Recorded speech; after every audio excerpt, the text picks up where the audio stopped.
Não, não essa imagem. Oi pessoal, tudo bem?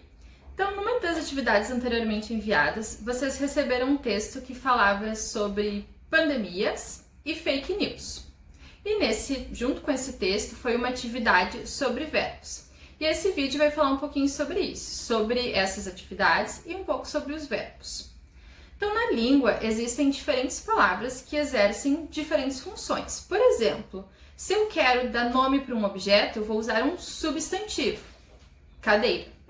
Mas se eu quero atribuir uma característica a esse substantivo, eu vou usar um adjetivo. Por exemplo, cadeira velha.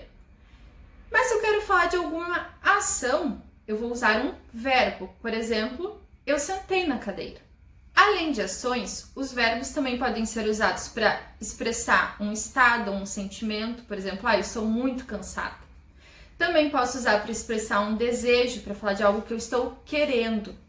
Também pode ser usado para falar de um fenômeno da natureza. Por exemplo, choveu ontem. Fica mais fácil identificar os verbos se a gente pensar que eles são as palavrinhas que a gente pode conjugar num determinado tempo, numa determinada pessoa. Por exemplo, eu estudei, você estudou, nós estudamos, vocês estudaram, eles estudaram, certo?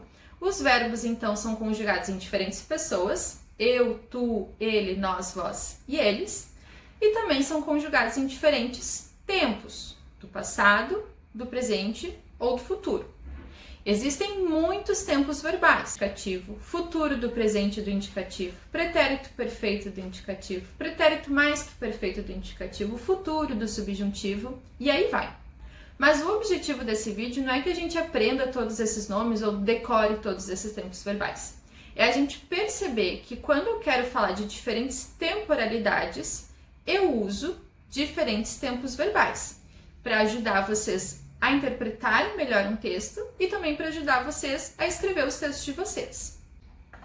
Voltando a falar um pouquinho então da atividade do texto Fake News circulam na imprensa durante o surto de gripe espanhola no Rio em 1918. Nesse texto, a autora então falou sobre 3 pandemias que aconteceram em 3 momentos diferentes: a gripe espanhola, a peste negra e o coronavírus. 2 dessas pandemias, a gripe espanhola e a peste negra, aconteceram lá no passado e o coronavírus está acontecendo aqui no momento, no presente.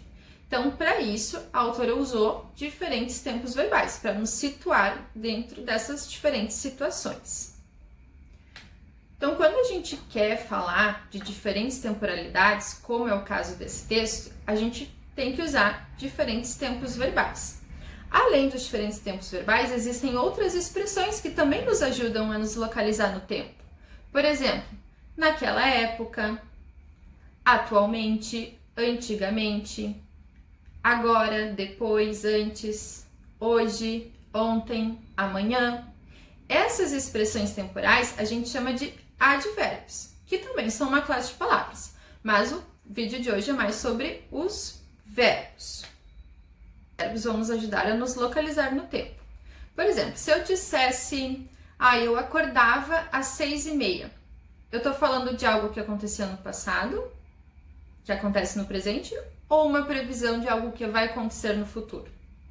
No passado. Que é diferente se eu falasse, eu acordo às 8 horas. A partir do verbo acordo, eu sei que é algo que ainda acontece, é um hábito desse momento, de agora.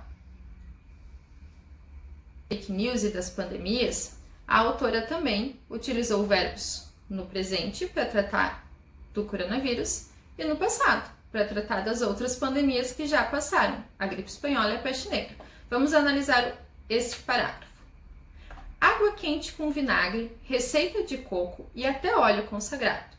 Esses são alguns ingredientes de receitas que circulam na internet prometendo, sem nenhuma comprovação científica, combater o novo coronavírus, Covid-19.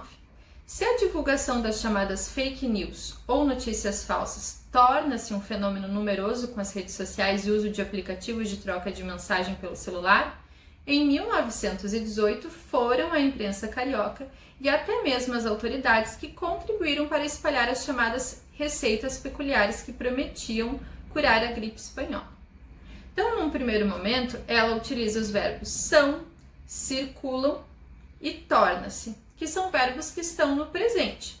E ela justamente fala do coronavírus, que é a pandemia do presente, usando verbos que estão conjugados no presente. Já na segunda parte do parágrafo, ela vai usar os verbos foram, contribuíram e prometiam. Verbos que estão conjugados no pretérito, ou seja, no passado, para falar de coisas que já passaram. Vamos olhar o outro parágrafo. O estudo observa ainda que situação semelhante também foi identificada durante a pandemia da peste negra, que arrasou a Europa do século XIV a XVII. Naquele período, surgiram diversas explicações para o mal: castigo divino, influência dos planetas e contaminação do ar e da água por suspeitos eram respostas que davam sentido às epidemias e ao cotidiano massacrado pelo horror, contribuindo para que o medo tomasse conta da população. Nesse segundo parágrafo, a autora vai usar verbos como foi, arrasou, surgiram, davam, que são verbos que estão no passado, justamente para falar da peste negra, que é algo que está lá no passado. Certo, pessoal? Eu espero ter ajudado vocês com a atividade, com esse vídeo, e saudades! Tchau, tchau!